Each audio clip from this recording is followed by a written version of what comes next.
However, it is not the function of observation to seek to determine this relation, for in any case it is not the brain, qua a physical part, which stands on the one side, but the brain qua the being of the self-conscious individuality. This latter is a lasting character, and spontaneous conscious activity exists for itself and within itself. Over against this being for and within itself stand its actuality and its existence for another. The being for and within itself is the existence and the subject which has a being in the brain. This brain is subsumed under the subject and gets its value only through its indwelling significance.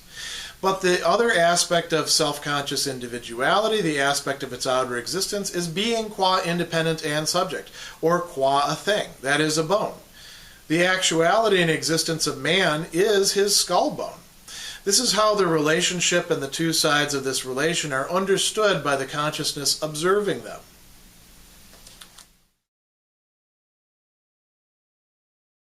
There's a lot going on here in paragraph 331, and Hegel is really working with two distinct perspectives, the perspective of dialectical phenomenology and the perspective of the pseudoscience of phrenology as a mode of physiognomy that he's laying out here in order to essentially combat. And the question that we should ask at this point is, well, what should observation or observing reason, what should it be observing? This is where the two things are going to split off from each other. And actually, in a way, think about it this way. Phrenology is splitting off this way, getting some things right at the start and then going in the wrong direction. Dialectical phenomenology of what the sort that Hegel's doing is also going its own way, but it's looking back at what the mistake is that phrenology is falling into. Hegel's going to say that we can look at the brain in two different ways. He says it's not the function of observation to seek to determine this relation. What's the relation? The relation between little suborgans of the brain and bumps or recesses or whatever is going on in the skull that we talked about in the last paragraphs. He says, for in any case, it's not the brain qua a physical part which stands on the one side, but the brain qua the being of the self-conscious individuality. The brain has a double-sidedness to it. So what Hegel's doing here, let me remind you once again, I said this in a previous video about an earlier paragraph, that we often frame the problem of consciousness or the soul or spirit or whatever we want to call it, the mind, in relation to the brain, as if the brain is purely a physical organ, just a bunch of neurons connected up with each other, interacting through electrical impulses and interacting with certain other systems as well through the chemical interactions. And then we say, well, okay, how do we get consciousness out of that? Hegel doesn't frame it that way. As we've seen, he sees the brain itself as what he's going to call the indwelling seat of spirit. There's already, in a certain way, the brain is beyond what physiologists imagine the brain to be. Very similar to, as he's talked about, the cadaver. The dead thing is not the living body. And what constitutes the life in it? Well, that's a more complicated question. We'll maybe come back to that. So he says we've got two ways in which we can look at the brain. The being of self-conscious individuality. That's what the brain is supposed to be doing. And in its normal development, whether the brain understands how that's happening or not, that's what the brain brings into the world. And by doing so, the brain is a mediator. It's an organ for spirit. And Hegel says we can look at these two different frameworks. Phenomenology is going to look at this and at this. Phrenology is just going to look at this bottom part. So he goes on and he says, this latter, the self-conscious individuality, as a lasting character and spontaneous conscious activity. We've got character, just transliteration of the German Charakter, and then what I've translated here as self-moving and conscious act. Miller has the translation as spontaneous conscious activity. Spontaneous, self-moving, okay. Spontaneous makes it sound like it's just, popping into existence. The German is actually selbstbewegende, moving itself. Unbewusst, conscious, self-conscious. And then act, tat, or tun, one or the other. I blank on which one it was. But activity, okay, activity works for that as well. Now remember back to how important the stress that Hegel laid turned out to be on the fact that we don't figure out whether somebody is a certain way, somebody has a certain character by just looking at their skull or looking at their face or their gait or something like that, but we actually have to look at the activity, at what they do. That reveals character. That's active, whereas this is just sort of, it's not even passive. It's not just receiving something, it just is. Like, Hegel's going to talk about it as actuality. He's going to talk about it as an independent thing. So he says, if we're thinking about the brain in terms of what it does as the organ of spirit, it is, mediating character, or it's representing or, providing character and self-moving and self-conscious doing. And that's what the brain does. The brain is this incredibly complex and reflexive thing. I mean, you're thinking about your brain right now. Right? So what is going on there? Is just a bunch of neurons firing in there, and there's like a little, tiny little picture, however else we're going to try to represent it to ourselves, about what's going on with neurons? No, you're thinking about your brain right now. And Hegel was writing about his, or one's brain, 2 centuries ago, and these linguistic symbols are reawakening that through the mediation of, wonderful technology, including the technology of letters, in your brain. So there's more going on with the brain than just the physical part, the wetware considered by itself, the gray matter. He says, over against this being for and within itself, stand its actuality and its existence for another. These two sides, right? So we can think of the brain as just that thing, right, that you could hold in your hands if you took it out of somebody else's skull. Can't do that with your own, of course, right? There's no way in which that would work. But that's just its actuality, and that's its existence for another. Nothing wrong with that, of course, right? Being external, having existence for another, that's okay. That's that kind of being. That's that mode. But there's more to the brain. The brain is also being for and within itself. Close this parentheses here. Für und in sich sein, right? That's being for itself and being in itself.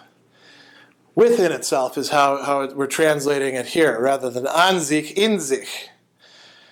There's a reflexivity that we've been pointing out to individuality, to spirit, to the brain as the organ, as we've understood it now, by which spirit carries out its activity in the individual human being.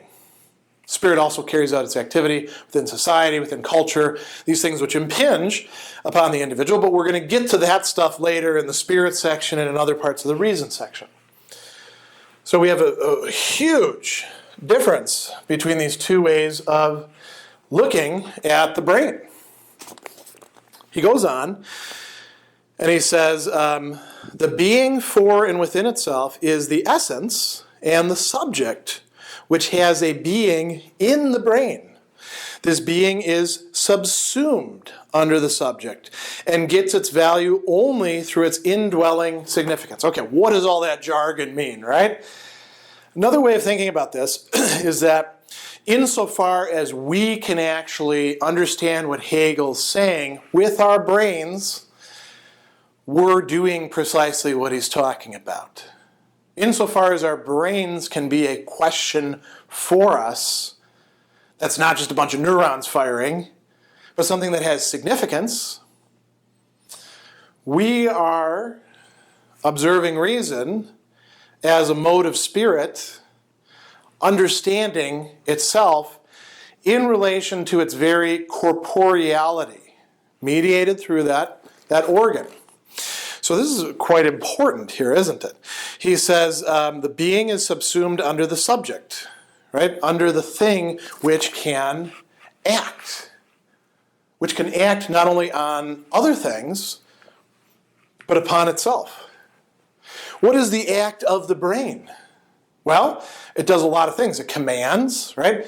But it also thinks. And it thinks not just about the external stuff, but about the very being of the person, the being of the individual. Your brain is your brain. My brain is mine.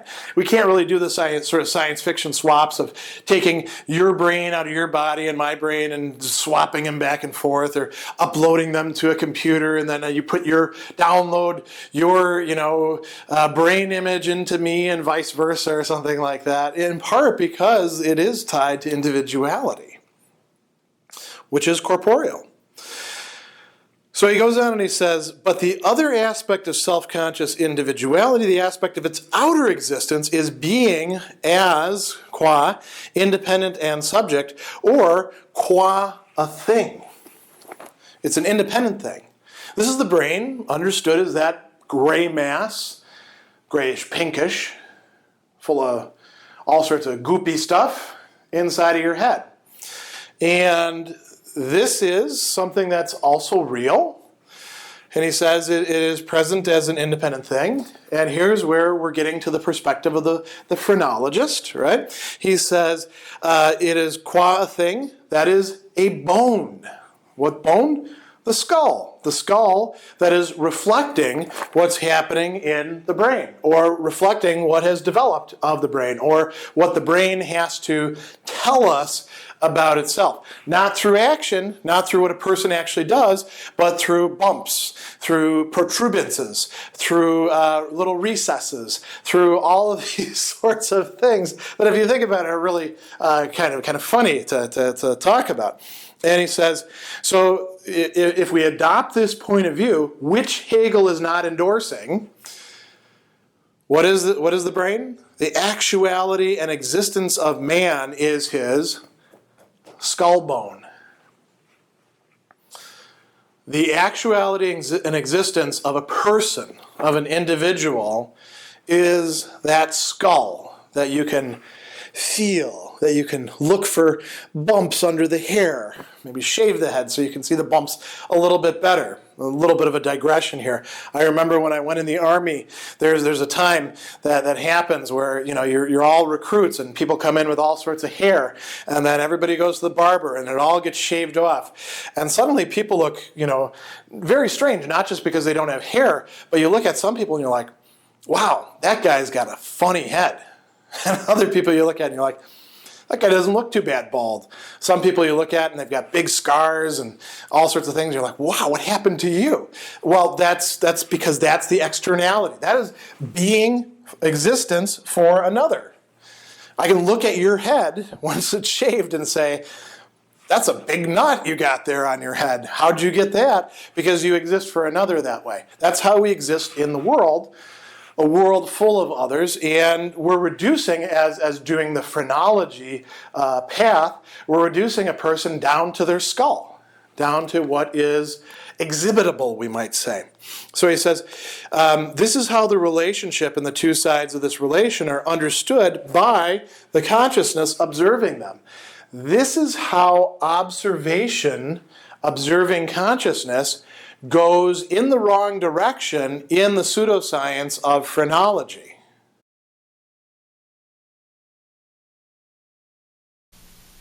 Observation has now to deal with the more determinate relation of these aspects. The skull bone does have in general the significance of being the immediate actuality of spirit, but the many-sidedness of spirit gives its existence a corresponding variety of meanings. What we have to obtain is the specific meaning of the particular areas into which this existence is divided, and we have to see how these areas contain an indication of that specific meaning. So here in paragraph 332, Hegel is going to insist that phrenology reveal itself to us in what it's about.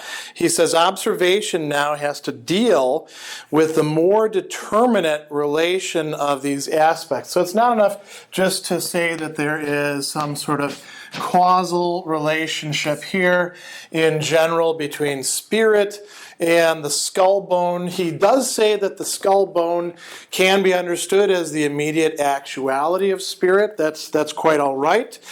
But that's not going to be enough, right? Because we have to get down to the determinacy of it. How is the skull shaped? What's going on with it? Why is there that bump over there and not on that side? So he says the skull bone does have in general that significance of being the immediate actuality of spirit.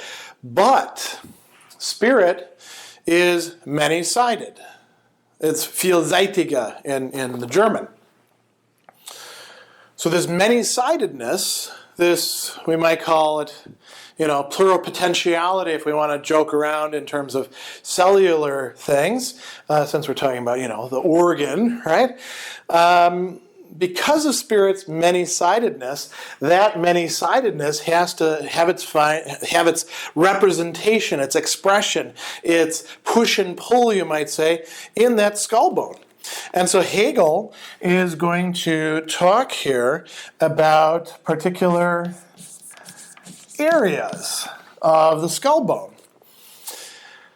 Which particular area is pushed upon by what aspect of spirit, what side of spirit? He says that's what we need to determine. He says what we have to obtain is the specific meaning of the particular areas into which this existence is divided. And we have to see now how these areas contain an indication of that specific meaning. So how, by looking at the particular regions of the physical, outer shell, the skull, the dead thing, which really is alive too, how are we going to figure out what they correspond to in terms of our spiritual functions, mental functions, if you like, our aspects of our personality? How do we parse this out? Well, that is what phrenology attempted to do. And if you look at some of the artifacts of phrenology, you got to see these maps of the skull and like what part corresponded to what part. Kind of similar to other things which say like, to every part of the hand correspond, different organs or aspects of the personality, right? Except in this case, we're looking at the skull. So it's not like the hand which does a lot of stuff. I mean, your skull does some things, mostly, keeping your brains from falling out. But, housing the eyeballs and other things as well that are quite important. But here's the point. If we're going to take phrenology seriously, and Hegel is not endorsing phrenology, but he's saying, well, let's take it seriously, see where it goes, and then we'll drop the boom on it, then there's got to be some sort of correspondence between the many-sidedness of spirit and the specific regions of the skull.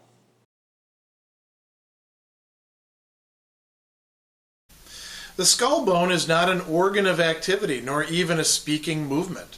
We neither commit theft, murder, and so forth with the skull bone, nor does it in the least betray such deeds by a change in countenance, so that the skull bone would become a speaking gesture. Nor has this immediate being the value even of a sign. Look and gesture, tone of voice, even a pillar or post erected on a desert island, directly proclaim that they mean something else than what they simply are at first sight.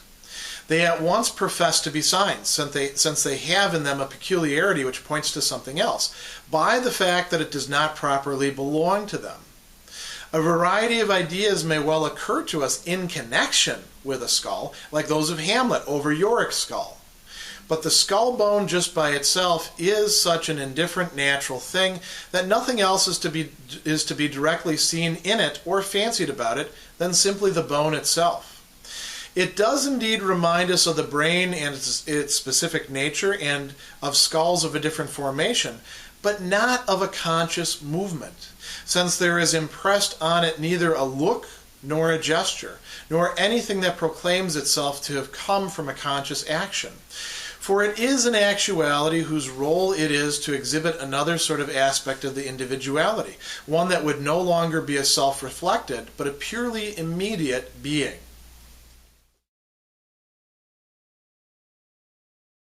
Paragraph 333 brings this examination of the key material of phrenology to a crux and closes off one door, which is that of saying that the skull has some sort of significance in and of itself as being what it is in its identity. Now notice what Hegel is going to tell us about it. And some of this may seem quite obvious, but there's some very important implications here. He says, the skull bone is not an organ of activity, right? The skull bone houses the brain. The brain is an organ of activity. As a matter of fact, the brain is the organ which is originating activity. He's just called it in the previous paragraph a self-moving, self-conscious activity, right? That of thinking. Doesn't mean that we're totally self-conscious and, the pure luminosity. Even Descartes' cogito wasn't that. But we are conscious of ourselves. The skull is not conscious of anything. The skull is just bone, right? And the skull does not engage by itself in any sort of activity. What else doesn't it do? Well, he says we don't commit theft or murder or write poetry or make, love or hate people or do whatever we do with our skull. I suppose you could say if you want to headbutt somebody, you certainly do that with your skull, right? Good thing, because if you tried to brain butt somebody, you'd really mess up your brain. But even that is, your brain is deciding to do that headbutt, right? The skull by itself is pure passivity. It is actuality, but it's an actuality that's not self-moving. It can only be moved insofar as the body decides to go somewhere, and what's deciding whether the body's going somewhere? The brain, and the brain is the indwelling seat of spirit. So it's really spirit that's running the show, mediated through the brain, which acts upon the body. It's not the skull. So that is sort of cut off. Well, I suppose we could scratch these out. I've got this, the skull is not any of these things that we can tabulate up.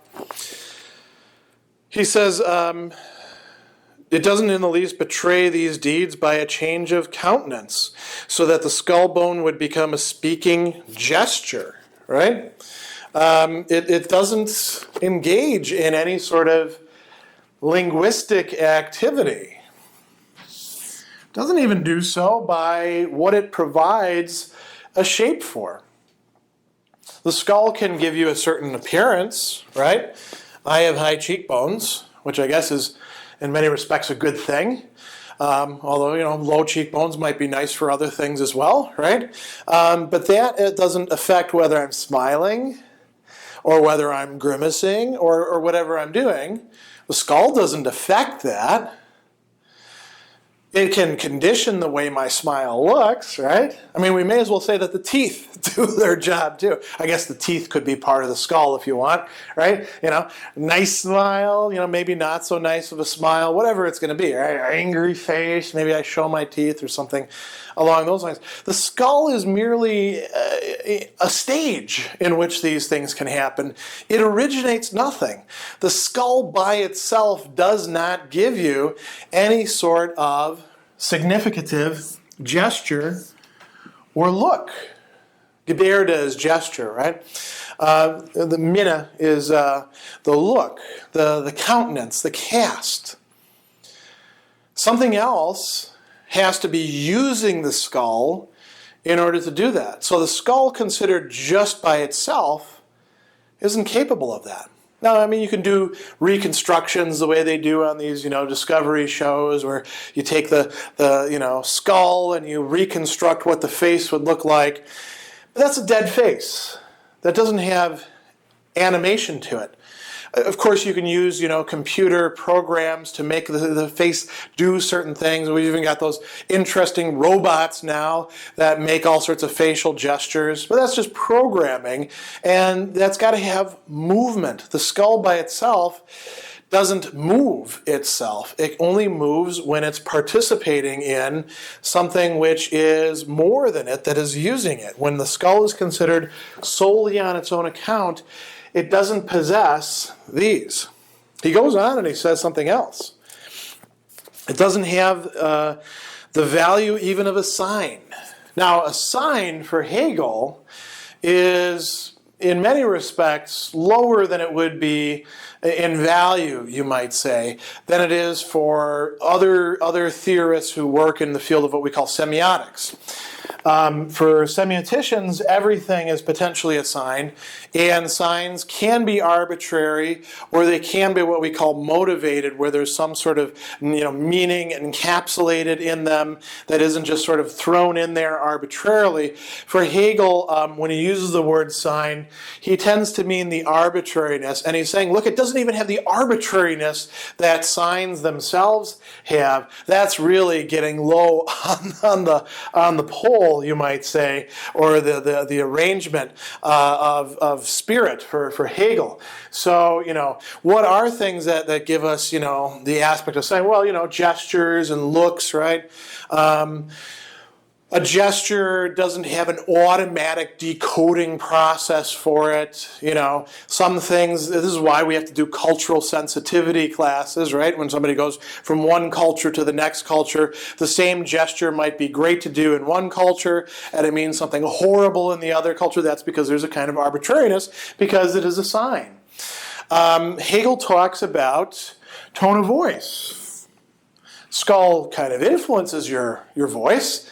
Right? It influences the sonority of your voice, right? Are you nasally? Well, it has probably something to do with more than the skull, also your tissues that are surrounding it. But your skull is where they're anchored, so okay. But it doesn't affect the tone of your voice.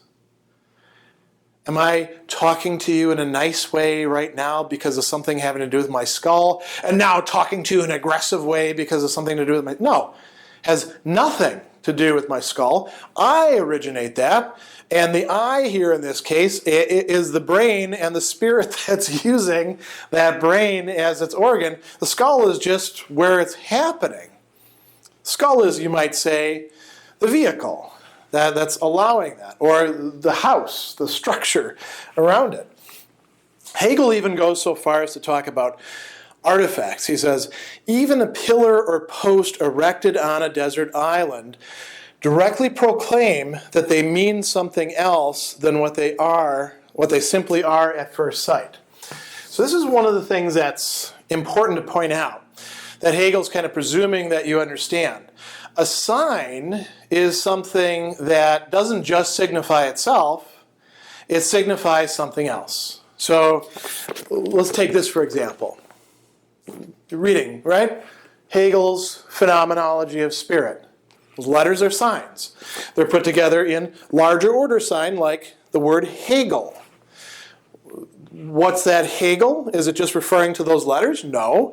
It's referring to some dead guy who hasn't been around for over a century and a half, and whose picture you see at the start of every one of these videos, and whose thought is somehow encapsulated in here, and we're talking about today.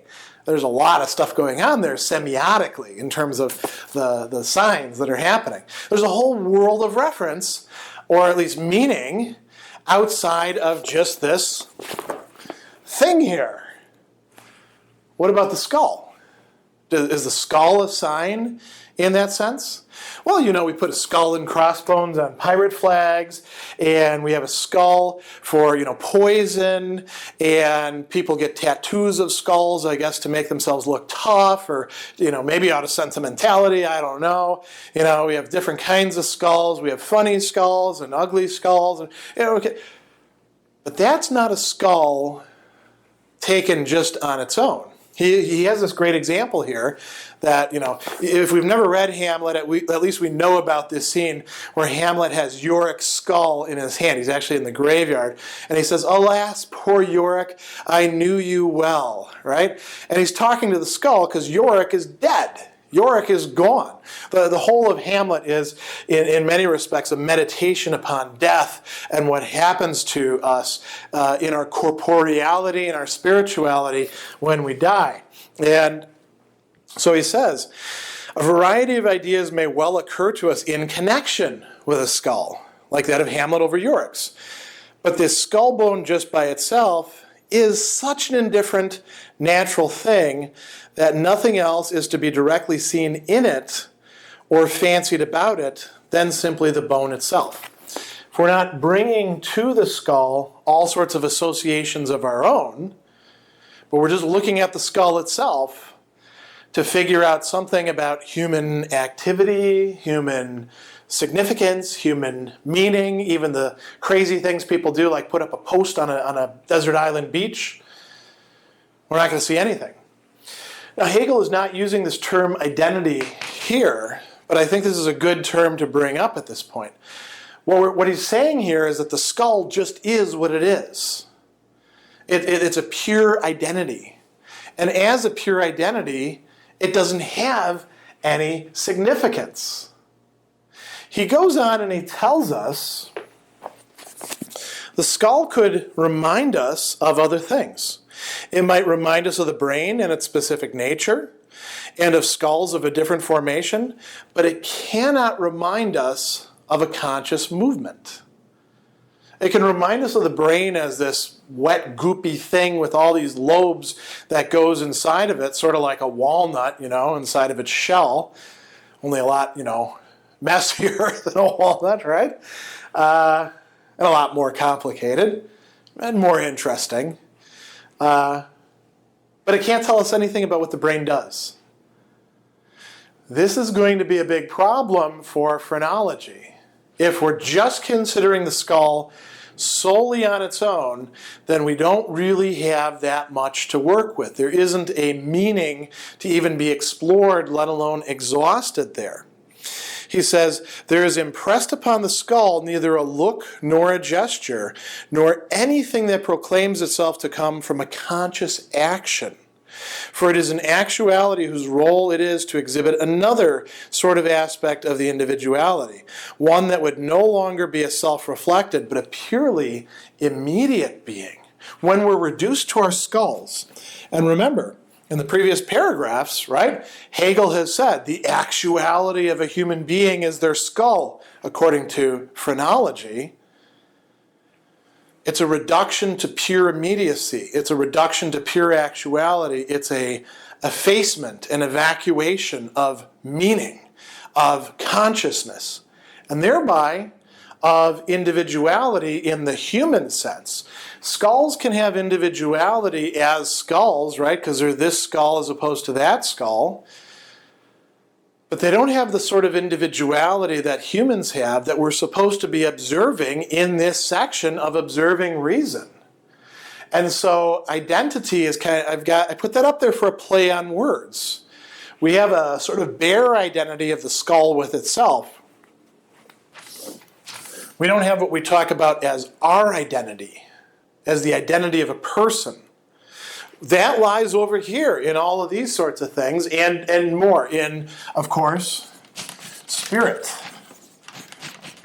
So this is closing off one of the doors for phrenology. It's saying, whatever you're doing there, it better not just be looking at the skull and saying we can deduce all sorts of things from that. Because by itself, the skull doesn't tell us about any of this stuff that we're really interested in, and it doesn't yield us the identity of the individual.